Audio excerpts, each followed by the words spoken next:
Students, welcome to MK Easy Learning Maths No Problem channel. Today we are going to solve our countdown grade 7 exercise 5 and exercise 5 question number 13.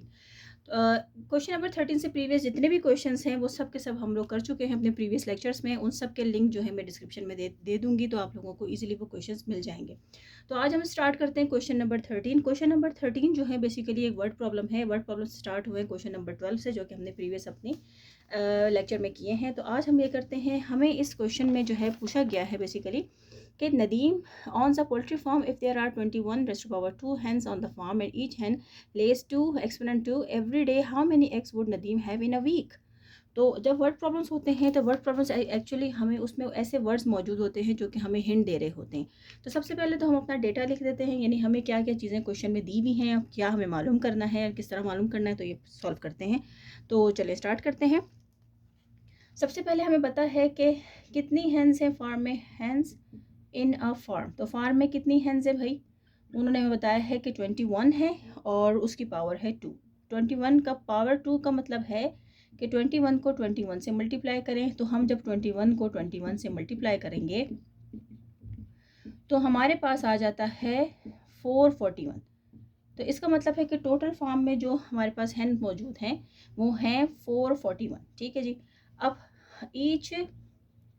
Each Hahn Lay's eggs, कितने eggs देती है भाई, एक मुर्गी कितने अंडे देती है, 2 रेज़्ड टू पावर 2। इसका मतलब है कि 2 को मल्टीप्लाई करें 2 से तो वो आ गया 4। अब हमें मालूम क्या करना है, how many in a week. Okay जी। अब ये यहाँ पे देखें, यहाँ पे वीक आ गया। वीक हमें हिंट दे रहा है, वीक का मतलब होता है 7 डेज।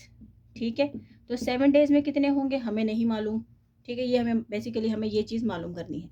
तो अब इसको मालूम करने से पहले सबसे पहले तो हम एक दिन का मालूम करेंगे, भाई एक दिन में कितने देगी, तो फिर ही हमें पता चलेगा कि 7 डेज में कितने होंगे। तो चलिए इसको फर्दर सॉल्व करते हैं। अब हमें ये मालूम है कि हैंस जो है वो कितने हैं।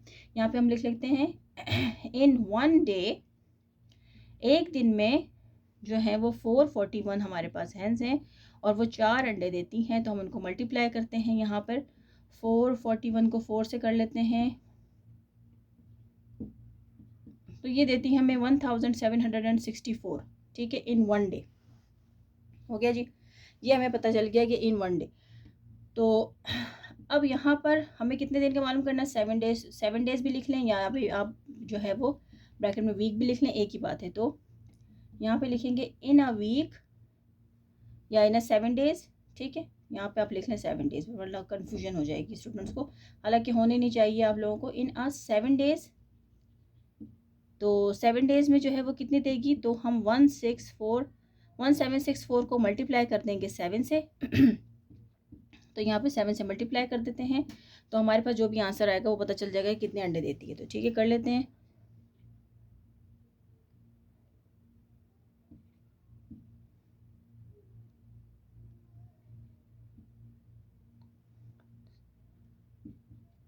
तो वही हमें वो अंडे देती हैं 12,348 एग्स।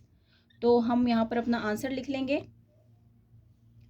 यहाँ पे हम आंसर लिख लेंगे कि नदीम गॉट, क्योंकि नदीम साहब का फार्म है तो नदीम गॉट 12,348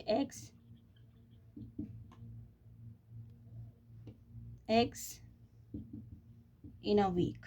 यही मालूम करना था हमने, तो यही क्वेश्चन हमने यहाँ पे सॉल्व कर लिया है, यही हमारा आंसर है। तो इस तरीके से क्वेश्चन नंबर 13 सॉल्व हो गया है। क्वेश्चन नंबर 14 की तरफ चलते हैं जल्दी से।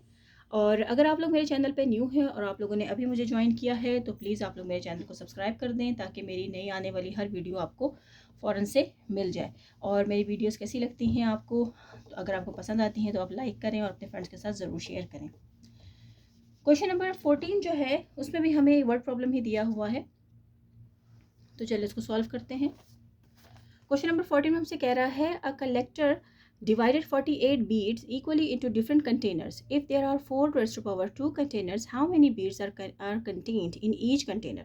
अब वो कह रहे हैं कि भाई बीड्स की बात हो रही है कि हमारे पास कुछ बीड्स हैं और उसको जो है एक कलेक्टर है जिसने डिवाइड किए हैं 48 बीड्स को इक्वली इन डिफरेंट कंटेनर्स के, डिफरेंट कंटेनर्स के अंदर उसने उनको डिवाइड करना है। If there are 4 raised to power 2 containers, तो फिर कितने बीट्स जो हैं वो ईच कंटेनर पे आएंगे, यानी कि सिंपली बात है, यहाँ पे हमें डिवाइड करना होगा। ईच की जब बात होती है, ईच की जब बात होती है तो हम डिवाइड करते हैं, तो यहाँ पर इसको सिंपली डिवाइड करना होता है। ये चीज़ हम लोगों ने अपनी ग्रेड 3 और 4 में हमने सीखी है कि ग्रुप्स को हम किस तरीके से सिंपलीफाई करते हैं। तो चलें अपने सबसे पहले डेटा लिख देते हैं। हमारे पास नंबर ऑफ़ बीट्स कितने हैं, नंबर ऑफ़ टोटल बीट्स हमारे पास कितने हैं, वो हमारे पास हैं 48 हैं जी, ठीक है। और नंबर ऑफ़ कंटेनर्स कितने हैं, नंबर ऑफ़ कंटेनर्स वो कितने हैं हमारे पास, वो हमारे पास है 4⁻²। 4⁻² का मतलब है कि 4 को मल्टीप्लाई करेंगे 4 से तो ये हो जाएगा 16, यानी कि 16 है। तो 16 है हमारे पास, यानी यूँ समझ लें, यूँ इस तरीके से 16 कंटेनर्स हैं। तो अब उसमें ईच में कितने जो है वो 1 2 3 4 5 6 7 8 9 10 11 12 13 14 15 एंड 16। ये 16 कंटेनर्स हैं। 16 कंटेनर है, ईच कंटेनर में कितने बीड्स आएंगे ये मालूम करना है, ठीक है जी। तो बहुत ही सिंपल क्वेश्चन है। तो ईच कंटेनर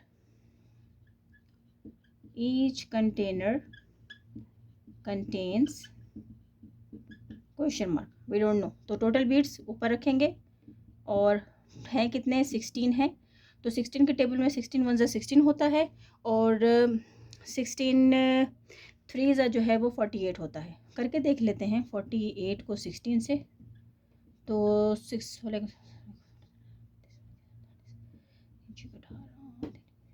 48 जी वे, तो ये चला गया है कंप्लीटली। तो इसका मतलब है कि ईच कंटेनर 3 बीट्स,